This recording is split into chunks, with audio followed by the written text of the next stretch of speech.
Bonjour Lakewood. Bonjour l'Amérique. Et le monde est aussi connecté sur les réseaux sociaux. Cela va être une réunion fantastique. Oui, un rassemblement de toutes les nations autour du monde, voyant le nom de Jésus élevé. Amen. Applaudissons-le. Merci Seigneur. Loué soit ton nom, merveilleux Seigneur. Alléluia. Tout tourne autour de toi, Seigneur. Amen, amen, amen. Louez le Seigneur. Vous pouvez vous asseoir. Alléluia. Chaque fois que je viens ici, vous savez, je le disais lors de la première célébration, j'ai l'impression de rentrer à la maison. Et je le pense vraiment. Je ne dis pas ça partout où je vais. Je ne le fais pas, d'accord? Mais ici, chaque fois que je viens, j'ai l'impression de rentrer chez moi. Et surtout à cause de la famille Austin. On m'a posé cette question. Pasteur Prince, qui écoutez-vous? Et voici la vérité pure. J'écoute Joel Austin. Même parfois, quand je n'arrive pas à dormir au milieu de la nuit. Vous savez, je prends simplement mon lecteur MP3 et j'écoute Joel Austin prêcher. Amen. Surtout en livre audio. Et c'est tout simplement inspirant, cela vous élève. Combien savent que si vous avez du mal à dormir, tout comme une brebis ne peut pas dormir, ne peut pas se reposer dans les verts pâturages si elle est inquiète. La brebis doit être en sécurité pour se reposer. Ainsi, si vous êtes troublé dans votre sommeil, l'ennemi vous attaque durant la nuit. Vous voyez, branchez-vous simplement sur un sermon de Joel Austin. Amen. Et ne choisissez pas ces sermons trop bruyants et enflammés à cette heure-là de la nuit, d'accord? Quand vous écoutez Joël, je ne dis pas que sa voix vous endort, non. Je dis juste que c'est inspirant. Cela vous élève. Vous vous sentez en sécurité, vous avez l'avenir assuré. Amen. Et ce ministère de l'espérance biblique n'est pas une supposition. Ce n'est pas comme dire « j'espère, je l'espère vraiment, que ça va se produire. Peut-être, espérons-le. » Non, non. L'espérance biblique est une attente confiante de bien dans votre avenir. Voilà l'espérance biblique. L'espérance biblique est définie, Vine, l'érudit grec, la définit comme une certaine attente confiante de bien. Et chaque fois qu'il prêche, il place sur chacun de nous le casque du salut, afin que les pensées de l'ennemi ne puissent pas s'infiltrer dans nos esprits. Amen. Et quand vous l'écoutez, vous subissez un lavage de cerveau. Et savez-vous que lavage de cerveau vient en fait du mot grec qui signifie repentance, métanoïa, changement d'esprit. Ainsi, Joël n'emploie peut-être pas toujours le mot « repentez-vous », mais les gens se repentent chaque fois que la parole est proclamée. Amen. Eh bien, loué soit le Seigneur. Merci Joël de m'avoir invité. Et vous savez, d'un pasteur beau garçon à un autre, amen, j'ai sorti mon nouveau livre, « Manger pour vivre et être en bonne santé ». Et si vous n'avez pas encore ce livre, laissez-moi simplement vous dire ceci. C'est le livre sur la Sainte Seine. Et je pense que c'est une synthèse de tous les meilleurs enseignements, vous savez. Le Seigneur m'a enseigné cette vérité il y a 20 ans, lorsque j'étais, j'allais dire jeune, un très jeune pasteur. Et nous avons vu des miracles prodigieux par la Sainte Seine. Et ce n'est pas comme un autre livre sur le régime. Il ne s'agit pas de régime. Et je rends grâce à Dieu pour tous ces livres et les plans alimentaires qui aident les gens, ou les programmes d'exercice et tout ça. Permettez-moi de dire ceci. Toute la création est déchue. D'accord? Toute la création, même si vous mangez bio, mes amis, elle est déchue. Vous ne pouvez pas faire confiance à quelque chose qui est déchu. Mais vous pouvez placer toute votre espérance et votre confiance dans la rédemption. D'accord? Pour que le Seigneur crée, il lui a suffi de parler. Mais pour racheter, il a dû verser son sang. Donc notre confiance est dans la rédemption. Amen. J'adopte de bonnes habitudes alimentaires et j'essaie de faire de l'exercice autant que possible. Ça se voit? Non? Amen. Vous ne le voyez pas? Bon, d'accord, ça viendra. Ainsi, je fais de mon mieux pour suivre un bon plan alimentaire et m'entraîner autant que possible, mais toute ma confiance est dans la rédemption, à la table du Seigneur. C'est cela la rédemption. Amen. Le Seigneur me l'a dit ainsi il y a de nombreuses années. Tu peux être en forme en allant à la salle, mais la santé vient du Seigneur. Il y a des gens qui sont en forme, ils courent chaque jour, puis un jour, on leur diagnostique quelque chose, et en quelques mois, ils s'en vont. Laissez-moi simplement vous dire ceci. Ne mettez pas votre confiance dans ce qui est naturel. Par tous les moyens, mangez bien, mais placez votre confiance dans la rédemption. Combien savent que Dieu vous veut en bonne santé? Le monde, malgré tous les progrès, des découvertes médicales et tout ça, je n'ai jamais vu autant de malades. Et même dans le peuple de Dieu. Vous savez, je zappe d'une chaîne à l'autre et presque chaque publicité parle de quelqu'un de malade, quelqu'un qui a besoin de ceci ou de cela. Le monde est rempli de malades. Pouvez-vous imaginer un instant que le Seigneur Jésus ait payé pour nos péchés sans jamais s'occuper de nos maladies?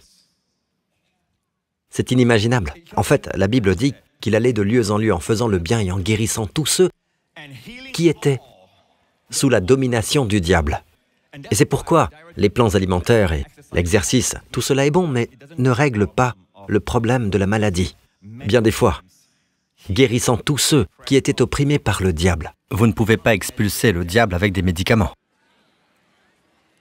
N'est-ce pas? Et je ne dis pas que chaque condition vient du diable, mais je dis simplement qu'il faut des moyens surnaturels pour combattre. Des puissances surnaturelles. Amen. Et je crois que nous sommes dans la période et la saison que Ésaïe évoque. Et assurément, cela ne fait pas référence au règne millénaire. Il n'y a aucune obscurité. Il est écrit, « Lève-toi, brille, car ta lumière arrive et la gloire de l'Éternel se lève sur toi. » Le verset suivant dit, « Certes, les ténèbres recouvrent la terre et l'obscurité profonde enveloppe les peuples. » Une profonde dépression. Nous vivons ces jours-là. Et qu'adviendra-t-il de l'Église? Mais sur toi, l'Éternel se lèvera. Sur toi, sa gloire apparaîtra. Et qu'est-ce qui va se passer? Tes fils arrivent de loin et tes filles sont portées dans les bras. Les ressources des nations viendront chez toi.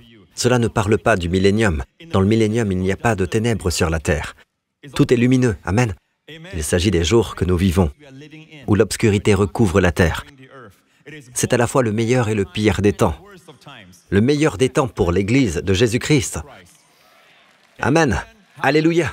Regardez ceci. Vous savez, quand Pharaon refusa de laisser partir Israël, Dieu envoya plaie sur plaie, et le cœur de Pharaon s'endurcit. Mais l'avant-dernière plaie, juste avant la dernière plaie de la mort des premiers-nés, où Dieu institua la Pâque pour Israël. Vous vous souvenez? Eh bien, la plaie précédente fut une plaie d'épaisses ténèbres. Regardez cela. Moïse tendit sa main vers le ciel et il y eut d'épaisses ténèbres dans toute l'Égypte pendant 3 jours. Nous vivons ces jours-ci maintenant. Tout dans le livre de la Genèse est aussi prophétique, parlant des temps que nous vivons. Voilà pourquoi Genèse est le livre des commencements, tout en préfigurant le livre des fins. Il y a un arbre de vie ici et des arbres de vie, au pluriel, dans l'Apocalypse. C'est comme un miroir.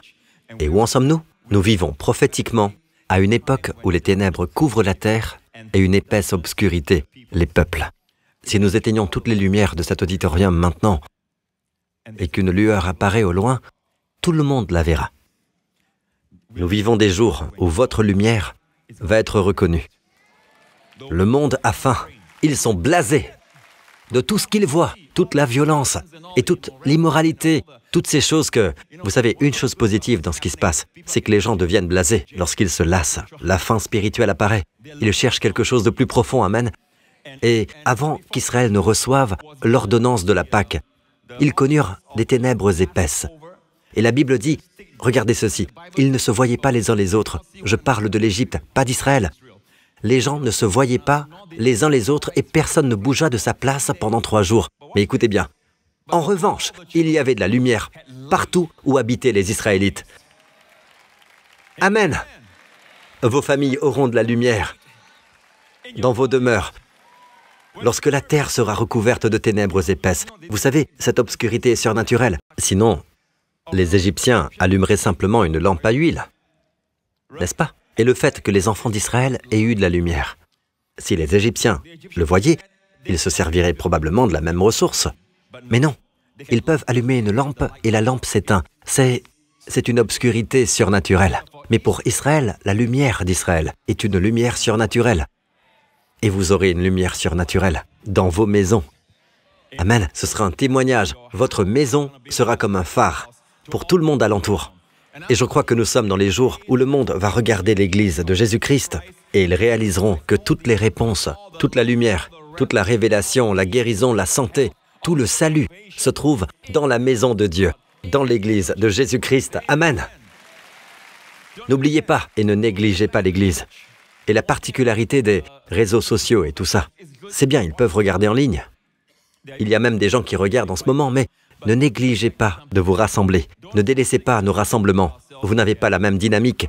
Vous savez, les réseaux sociaux sont utiles pour certaines choses, d'accord? Vous pouvez suivre en ligne, mais ce n'est pas un substitut au fait de se rassembler en tant qu'Église. Amen. Il y a une onction particulière qui se manifeste lorsque nous nous réunissons. Quand le peuple de Dieu est d'un même accord, les miracles arrivent. Amen. Et vous vous sentez simplement relevé surnaturellement, inspiré, rien que par la présence du corps de Christ. En revanche, l'œuvre de l'ennemi consiste toujours à être antisocial et à se retirer. Et c'est la caractéristique du démoniaque dans la Bible. Légion, d'accord? Il était possédé. Et remarquez qu'il se mutilait. C'est une caractéristique, se blesser soi-même. Et il était tout seul. Vous voyez? Donc, si vous sentez une attirance pour la solitude, résistez et rassemblez-vous. Rassemblez-vous dans le corps de Christ. Amen. Louez le Seigneur. Maintenant, la Bible dit qu'immédiatement après ces ténèbres épaisses, Dieu leur a dit de célébrer la Pâque pour la toute première fois. C'était une nation d'esclaves. Ils étaient maltraités. Ils étaient sous le fouet de durs contremaîtres, les Égyptiens, et ils n'avaient pas une bonne alimentation. Ils font un travail éreintant. Imaginez toutes ces années à faire ce travail brise dos, ce que cela fait à votre dos, ce que cela fait à vos genoux. Ils n'ont pas une bonne nutrition. Ils souffrent probablement de beriberi, de scorbut, de toutes sortes d'affections. Et pourtant, quelque chose leur est arrivé cette nuit-là, lorsque Dieu institua la Pâque. La Bible dit dans Psaume 105, au verset 37, que Dieu les fit sortir, et le lendemain, ils sortirent ainsi. Il a fait sortir son peuple avec de l'argent et de l'or. Personne ne trébuchait parmi ses tribus. Aucun infirme parmi ses esclaves. Ces gens qui n'avaient pas une bonne alimentation, ils sont opprimés. Ils ont toutes sortes de problèmes. Les plus âgés ont probablement des problèmes comme la démence et l'Alzheimer et des troubles liés à l'âge dans leur corps. Pour autant, ils sortirent tous, environ 2 à 3 millions, et aucun, pas un seul, infirme parmi leurs tribus. Waouh! Il nous incombe de découvrir ce qui s'est passé cette nuit-là. Peu importe ce qui s'est passé cette nuit-là, pour qu'ils sortent avec de l'argent et de l'or, et sans aucun infirme, je veux y avoir part. Et vous, qu'en dites-vous? Amen. Alors pendant de nombreuses années, c'est devenu ma quête. J'étais vraiment très motivé pour savoir, vous voyez, j'étais vraiment désireux, surtout en tant que jeune pasteur, je voulais comprendre. Et si cela peut leur arriver, combien plus pour nous qui avons la nouvelle alliance, établie sur de meilleures promesses. Amen. Et je me suis rendu compte qu'à l'époque, à l'église où j'étais, beaucoup de membres étaient malades. C'était il y a environ 20 ans. Ils souffraient de toutes sortes de maux. Je priais simplement pour eux et c'était tout ce que je faisais. Mais dans mon esprit, je sentais qu'il y avait davantage. Dieu avait plus. Et cela m'a lancé dans une recherche. Et un jour, c'est comme si des écailles étaient tombées de mes yeux. Voici le verset qui a tout changé. C'est pour cela qu'il y a parmi vous beaucoup d'infirmes et de malades, et que beaucoup sont morts. En parlant du repas du Seigneur dans ce contexte, Paul dit que si vous n'apprenez pas à discerner le corps du Seigneur, faute de le discerner, c'est pour cette raison, ce manque de discernement, que beaucoup sont faibles. J'aurais préféré qu'ils ne disent pas beaucoup, mais beaucoup dans le corps de Christ sont faibles, malades, et s'endorment. En d'autres termes, ils meurent prématurément. Il m'incombait de découvrir quelle est cette raison unique, cette raison-là pour laquelle beaucoup sont faibles, malades, et meurent prématurément. Et le verset précédent parle de ne pas discerner le corps du Seigneur. Ainsi, le corps de Christ prend part au repas du Seigneur, mais ils ont tendance à tout amalgamer, la coupe et le pain. Ils les résument au pardon des péchés. « Seigneur, nous nous souvenons que tu es mort pour nos péchés, nous te remercions d'être mort pour nos péchés. » Et ils prennent les deux éléments ensemble. Mais non, la Bible dit qu'il faut discerner le corps du Seigneur. Il faut faire une différence entre les deux. Vous savez, dans toutes les offrandes lévitiques, d'animaux de l'Ancien Testament, lorsqu'on présentait un agneau devant Dieu, l'agneau était tué d'une manière très humaine. On tranchait la carotide, l'agneau perdait connaissance et mourait. Puis on plaçait l'agneau sur l'autel. Cependant, cet agneau n'est pas une fin en soi, il est une figure, annonçant le véritable agneau de Dieu qui viendra mourir pour nos péchés. Ainsi, Jésus est l'accomplissement de tous les agneaux sacrificiels qui ont été offerts, avec une exception. Jésus fut torturé avant d'être mis sur la croix. Il a été flagellé, frappé, meurtri. Pourquoi? Parce que c'est par ces blessures que nous sommes guéris. Et à cause du manque de discernement du corps du Seigneur. Ainsi, quand nous ne discernons pas le corps du Seigneur, nous ne participons pas d'une manière digne de ce qu'il a fait. Autre point, lorsque vous prenez la coupe en étant centré sur le péché, comme on l'enseignait dans mon église il y a bien des années, quand j'étais tout jeune, d'accord? J'écoutais ce genre de prédication dans l'église d'où je viens. On disait que si vous aviez un péché non confessé, il fallait vous mettre en règle avant de prendre la scène. Sinon, vous pouviez tomber malade ou mourir prématurément. Alors chaque fois que la coupe passait devant moi, je la laissais simplement passer, d'accord? C'était une nouvelle Pâque pour moi. Qu'elle passe! Ma maman n'a pas élevé un idiot. Amen, au cas où il y aurait un péché non confessé dans ma vie. Combien en fait pareil? Allez! Et par conséquent, quelque chose qui devrait être une Eucharistie, une action de grâce. Vous savez, un sacrement par lequel nous proclamons la mort du Seigneur, un souvenir vivant de lui, devient quelque chose que nous fuyons. Tout cela à cause d'un enseignement erroné. N'est-ce pas? Ils ont transformé prendre d'une manière indigne en « si vous êtes indigne, vous ne pouvez pas venir à la table du Seigneur. » Et Jésus est mort pour les gens indignes, il est mort pour les pécheurs, amen. Alors, comment participer d'une manière digne de lui? Eh bien, vous prenez le pain et vous dites « Seigneur, je te remercie, car par tes blessures, je suis guéri. » C'est digne de ce qu'il a accompli. Vous lui rendez honneur et vous prenez la coupe. Qu'a dit Jésus à propos de la coupe? Dans Matthieu, dans la salle haute, lorsqu'il a institué la scène, il a dit « Car ceci est mon sang, le sang de la nouvelle alliance, qui est versé pour beaucoup, pour le pardon des péchés. » Chaque fois que vous buvez la coupe, la façon de le faire dignement, c'est de dire « Tous mes péchés sont pardonnés. » Amen. C'est digne de lui. Ainsi, lorsque vous prenez le pain et la coupe, considérez-vous comme étant guéri. C'est ainsi que vous jugez avec justesse. Et considérez-vous par la coupe pardonné de tous vos péchés. Amen. Si vous posez la question, comment quelque chose d'aussi simple, d'aussi petit, comment une simple miette, n'oubliez pas ce que Jésus a dit à la femme syrophénicienne, qui venait pour sa fille malade, opprimée, et elle demandait la guérison. Et le Seigneur a déclaré que le pain des enfants appartient à la table, appartient à la famille. Il appelle la guérison le pain des enfants. C'est votre pain. Et souvenez-vous de sa réponse. En grec, il est dit ainsi, même les petits chiots, pas les chiens, même les petits chiots adorent les miettes. Même les chiots mangent les miettes qui tombent de la table du maître. Même une miette peut chasser un démon. Même une miette peut guérir cette fille. Alors Jésus lui dit, « Femme, ta foi est grande. Nous devons connaître les voies de Dieu. » Trop d'entre nous, vous savez, nous recherchons le grand et le puissant, le célèbre, le coûteux. Vous savez, nous voulons le dernier équipement, la dernière nouveauté, quoi que ce soit. Et ça coûte toujours de l'argent. Écoutez, le repas du Seigneur, vous pouvez en bénéficier à tout moment. C'est comme les choses de Dieu. C'est accessible à tout le monde. C'est accessible à tous. Amen.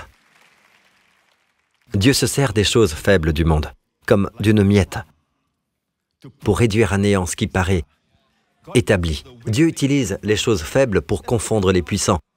C'est la manière de Dieu. Dieu a pris quelqu'un comme moi, qui, au lycée, était un bègue, et n'arrivait pas à aligner des mots pour en faire une phrase. Et le Seigneur a dit, « Je vais faire de ce garçon un prédicateur. » Amen. Vous voyez, ce sont les voies de Dieu. Dieu aime les choses faibles. Amen. Souriez à votre voisin et dites, « Il y a de l'espoir pour toi. » Amen. Il y a de l'espérance pour nous tous, car nous avons beaucoup d'infirmités. Amen. Ma puissance s'accomplit dans la faiblesse. En fait, votre force fait obstacle à ma puissance, dirait le Seigneur. Ma puissance s'accomplit quand vous réalisez votre faiblesse dans ce domaine. En fait, malheureusement, notre problème, c'est que nous ne sommes pas assez faibles. On ne peut pas sauver quelqu'un qui se noie s'il n'est pas assez épuisé. Il vous entraîne vers le fond autrement. Amen. Alors, une simple miette. Et que dire, pasteur, de ce geste tout simple qu'est manger? Qu'est-ce que c'est? Comment le simple fait de manger pourrait-il vaincre cette maladie dans mon corps? Comment le simple fait de manger pourrait-il me guérir? N'oubliez pas, c'est une action aussi ordinaire que manger qui a fait chuter toute l'humanité. Réfléchissez, n'est-il pas raisonnable, selon Dieu, que par le fait de manger, vous puissiez avancer vers la vie et la santé et vers toutes les bénédictions de Dieu? Amen. Alléluia. Jésus a dit, en effet, mon corps est vraiment une nourriture et mon sang est vraiment une boisson. Et nous avons oublié que l'Église primitive rompait le pain de maison en maison, pas seulement chaque jour, mais de maison en maison. Et dans Acte 20, à un endroit appelé Troas, c'est-à-dire Troie, vous connaissez Hélène de Troie, le cheval de Troie. Eh bien, Paul visitait Troie et cherchait les croyants qui s'y trouvaient. Remarquez comme les croyants se réunissaient le premier jour de la semaine, c'est-à-dire le dimanche. Il est écrit, le dimanche, nous étions réunis pour rompre le pain. Ils étaient réunis, notez-le, ils se réunissaient pour rompre le pain. Et non pour écouter Paul. Ils avaient le meilleur orateur en ville. Allons, l'apôtre Paul lui-même, un prédicateur d'espérance et de grâce. Alléluia, amen. Ils avaient le meilleur orateur, mais ils ne se réunissaient pas pour entendre Paul. Ils se réunissaient pour rompre le pain. Nous nous sommes écartés de cela. D'accord, l'Église primitive était radicale à ce sujet, et je crois que Dieu va ramener une foi radicale. Amen. Loué soit le nom de Jésus. Vous savez, les Juifs, quand ils célèbrent le repas du Seigneur, ce n'est pas une vague démarche sentimentale. Vous savez, la mentalité occidentale du « souviens-toi de moi ». Le Seigneur dit « faites ceci en mémoire de moi », n'est-ce pas? Nous avons cette idée. Oui, Seigneur, au cours de la journée, je penserai à toi d'une manière touchante. Non, pour l'esprit juif, se souvenir, c'est toujours revivre. C'est pourquoi chaque année, les Juifs du monde entier rejouent la Pâque. La nuit de la Pâque, le Seigneur a dit « mettez le sang sur les poteaux et sur le linteau ». Remarquez, le poteau et le linteau forment la croix de Jésus-Christ. Et Dieu dit « je verrai le sang et je passerai par-dessus vous ». Il n'a pas dit « quand je verrai vos bonnes œuvres, quand je verrai votre bon nom, quand je verrai votre bonne réputation ». Non, quand je verrai le sang, je passerai au-dessus de vous. Amen. C'est le sang de son Fils. Alléluia. Or, pendant que le sang était dehors pour que Dieu le voie, que faisait la famille à l'intérieur de la maison? Elle mangeait l'agneau rôti. Je précise, rôti. Il doit être rôti au feu. Dieu dit qu'ils mangeront la chair cette nuit-là.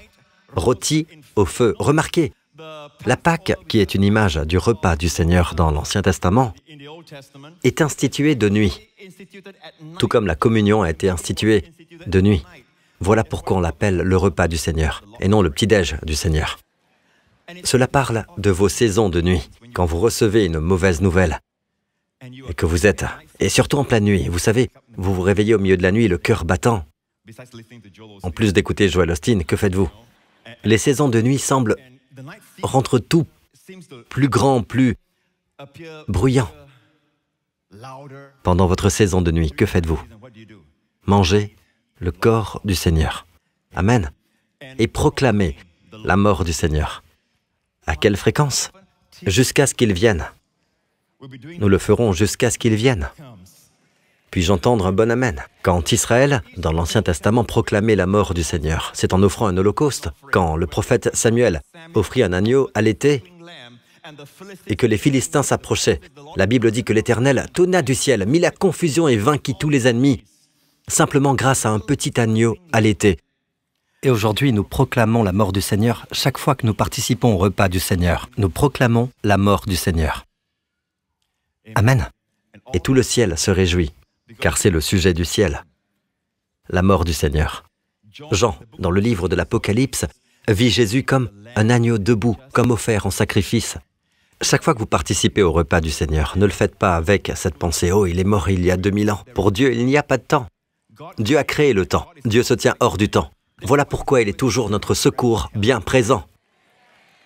Amen. Nous vivons dans un continuum temporel. Dieu, lui, non. Il a créé le temps. Il est le premier et le dernier. Amen. Ainsi, Jean voyait Jésus comme s'il venait tout juste d'être immolé, fraîchement immolé. En fait, dans Hébreux 10, il est dit « Approchons-nous de Dieu par un chemin nouveau et vivant ». Cherchez le mot grec pour « nouveau ». « Nouveau » signifie fraîchement égorgé, fraîchement immolé.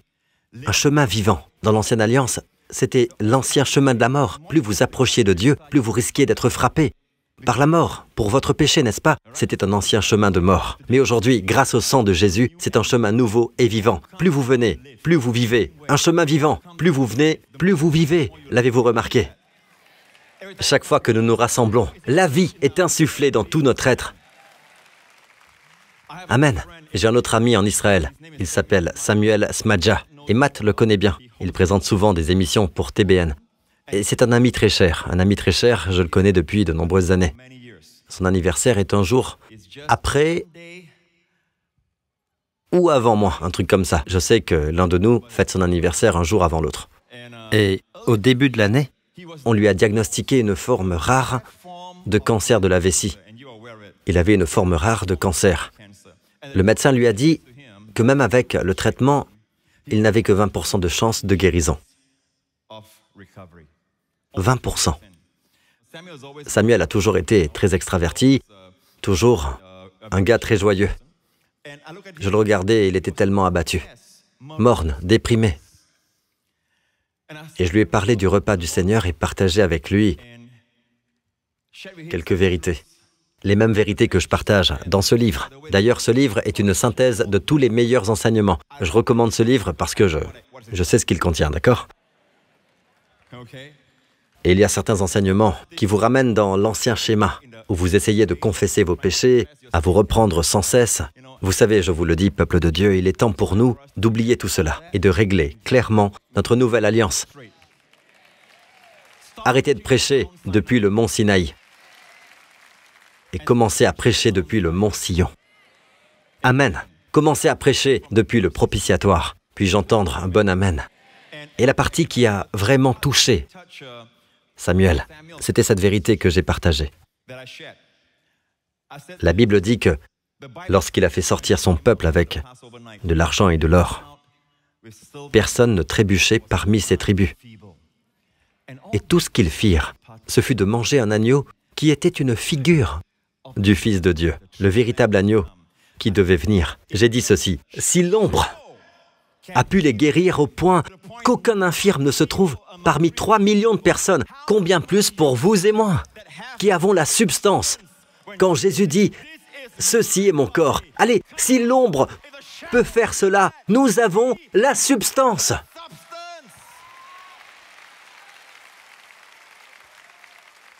Et il a dit que cela lui a parlé, et il a commencé à participer au repas du Seigneur chaque jour. Et il y a 2 mois, je prêchais et mon téléphone n'arrêtait pas de vibrer. Et quand je regarde, c'est Samuel Smadja, je me dis, bon, il m'appelle rarement un dimanche, mais je n'ai pas pu répondre. J'étais très occupé, c'était un dimanche. Et le lundi, je le rappelle, et il me dit, « Pasteur Prince, je ne pouvais plus attendre pour vous dire. J'étais trop impatient de vous dire. » C'était il y a 2 mois. Il dit que les médecins viennent de revenir vers lui et disent qu'ils ne trouvent aucune trace du cancer. Alléluia! Amen. Alors mon ami, lorsque vous participez, quelle que soit votre condition, tout est couvert. Il ne s'agit pas seulement de maladies physiques, c'est émotionnel, l'addiction, la dépression, d'accord, l'anxiété, des attaques de panique. Quoi que ce soit, tout est couvert dans la communion. En fait, j'ai constaté pour moi-même et beaucoup d'autres que les premières fois où vous prenez la communion, cela ne touche pas vraiment la condition. Votre condition physique, cela agit d'abord à l'intérieur, de l'intérieur vers l'extérieur. Cela traite vos peurs et vos soucis. Donc, même si vous pensez ne pas avoir assez de foi, pas de problème. Jésus est votre tout en tout. Dites simplement au Seigneur, « Je n'ai pas assez de foi. Seigneur, mais tu es ma foi. » Et continuez de participer encore et encore. Et bien des fois, quand vous participez, le premier domaine auquel cela s'adresse, ce sont vos émotions, vos peurs, vos soucis, vos anxiétés. Et après une semaine, vous voyez que cela touche votre corps il y a une amélioration dans votre corps. Amen. Dieu veut que vous prospériez et que vous soyez en bonne santé à l'image de votre âme. Cela doit donc d'abord se produire. Votre âme prospère. Alors Dieu vous fait prospérer de l'intérieur vers l'extérieur. Votre santé vient de l'intérieur vers l'extérieur. Puis-je entendre un bon amen? Comment participer? Eh bien, regardez Israël. La Bible dit « rôti au feu ». Ne le mangez pas cru. Sashimi, non, pas de sashimi, pas de sushi. Non, non, non, non. Désolé. À tous mes frères et sœurs japonais, pas de sashimi d'agneau. Pourquoi? Parce que manger Jésus cru, qu'est-ce que cela signifie? Cela signifie qu'aujourd'hui, certains ne croient pas à l'œuvre achevée de Jésus, mais ils diront, vous savez quoi, je fais de mon mieux pour suivre le sermon sur la montagne. Je m'efforce de faire aux autres ce que je voudrais qu'ils me fassent. Je suis sa règle d'or. En fait, je crois que si le monde suivait les enseignements de Jésus sur le sermon sur la montagne, nous aurions un monde meilleur. Ils peuvent dire tout cela, mais sont-ils sauvés? Non, ils mangent Jésus cru. La façon d'être sauvé, c'est de voir Jésus sur la croix, portant vos péchés, vos maladies, vos infirmités, votre jugement, et de le voir rôti au feu, sous le feu du jugement de Dieu. Et c'est ainsi que vous vous nourrissez de lui.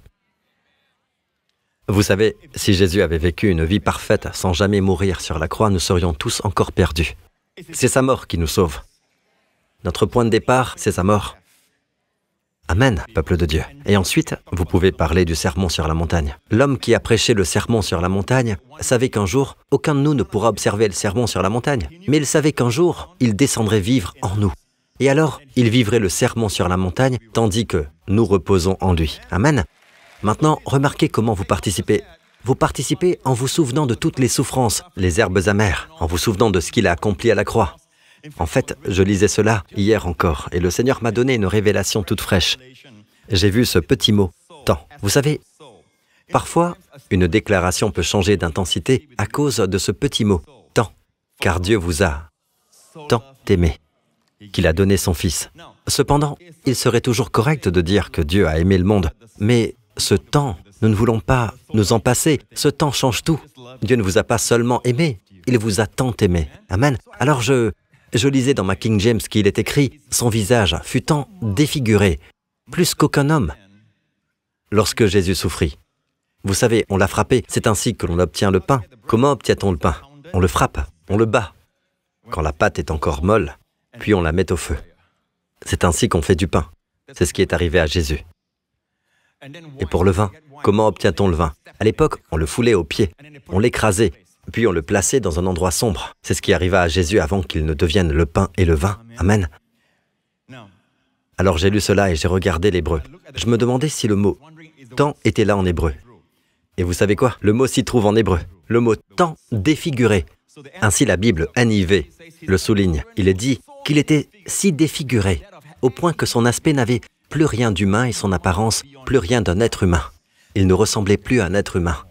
Avec tout le respect dû au film de Mel Gibson à la Passion du Christ, les gens disent qu'il est très violent, mais c'est encore bien en dessous de ce que Jésus a réellement souffert. En réalité, il ne ressemblait plus à un être humain. Avec toutes les tumeurs goitres qu'il portait dans son corps, il ne ressemblait pratiquement plus à un homme. Voilà combien il vous a aimé et a donné sa vie pour vous.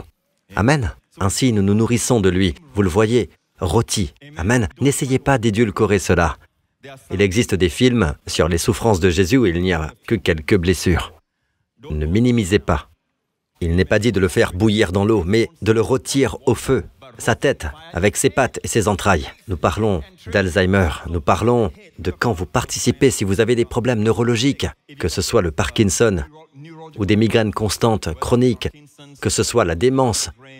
Lorsque vous participez, imaginez que vous participez de la tête de Jésus, sa tête saine, participant à la pensée de Christ en disant « Par tes blessures, je suis guéri. Toutes mes facultés de mémoire sont guéries, Seigneur. Merci, Seigneur Jésus. Par tes meurtrissures, mon cerveau est guéri. Nourrissez-vous de son cerveau. » Remarquez, c'est très précis. Sa tête avec ses pattes.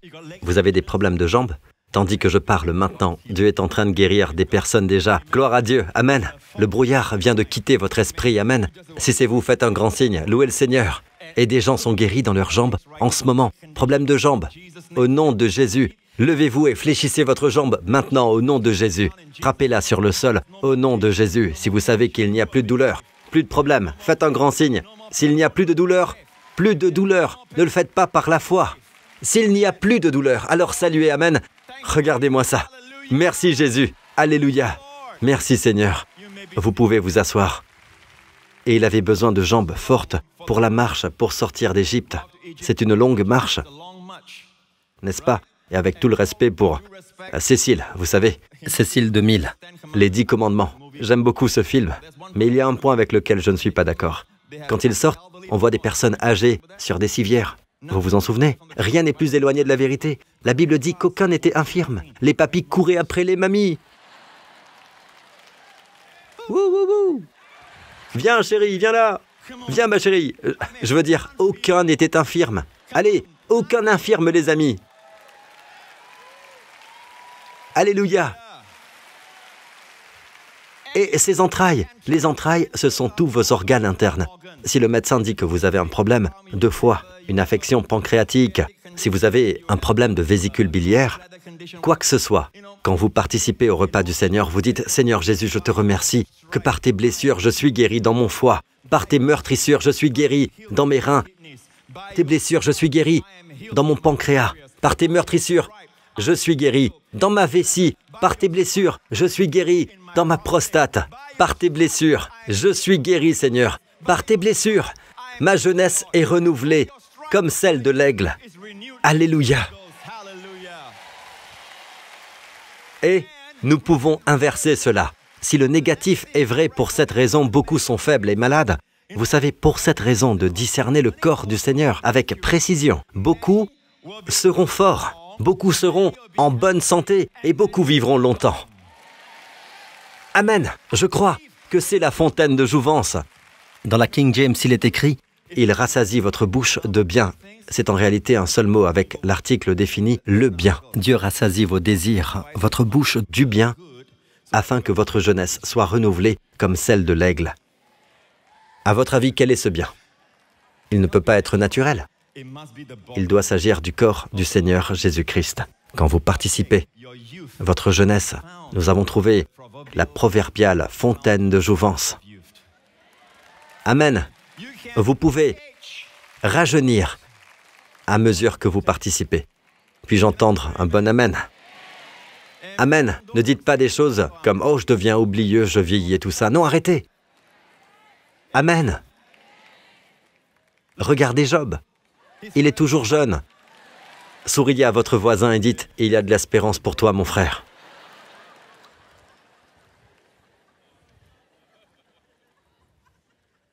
Pour votre cerveau, cela couvre tout. Vous savez, Jésus, le premier domaine de sa passion, et je terminerai avec ceci, le premier domaine de ses souffrances, sa passion, fut dans le jardin. La Bible dit qu'il sua du sang. Imaginez, juste l'anticipation de devenir péché sur la croix. Et lui, qui est 3 fois saint, n'avait jamais connu le péché, jamais été séparé du Père. Rien que l'idée de devenir péché le fit suer du sang. C'est une condition que les médecins et le docteur Paul peut confirmer. On appelle cela l'hématidrose. L'hématidrose qui signifie que, sous un stress extrême, une forme très rare, vos capillaires éclatent et se mélangent à votre sueur. Il y a quelque chose dans le sang de Jésus. Son sang a un pouvoir rédempteur. Quand il a sué du sang, sa sueur et son sang se sont mêlés. Il nous a rachetés de la malédiction de la sueur, de la malédiction de la dépression. Amen. Souvenez-vous de la malédiction dans le jardin. Dieu a dit à Adam et Ève dans le jardin d'Éden, « À cause de votre péché, c'est à la sueur de ton visage. Désormais, rien ne vous viendra facilement. C'est à la sueur de ton visage que tu mangeras du pain.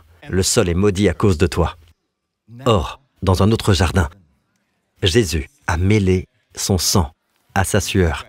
Et il nous a rachetés de toute la malédiction de la sueur, du fait de suer pour obtenir les choses. Désormais, les bénédictions viendront avec une facilité merveilleuse. Et non seulement cela, son sang est tombé sur le sol. Il est écrit, et le sol sur lequel vous et moi marchons, partout où nous allons est un sol béni, un terrain favorisé. Quiconque s'approche de vous sera béni. Parce que vous n'êtes plus sur un sol maudit, vous êtes sur un sol racheté. Terrain de faveur. Alléluia! Allez, peuple de Dieu! Alléluia! Et un dernier mot.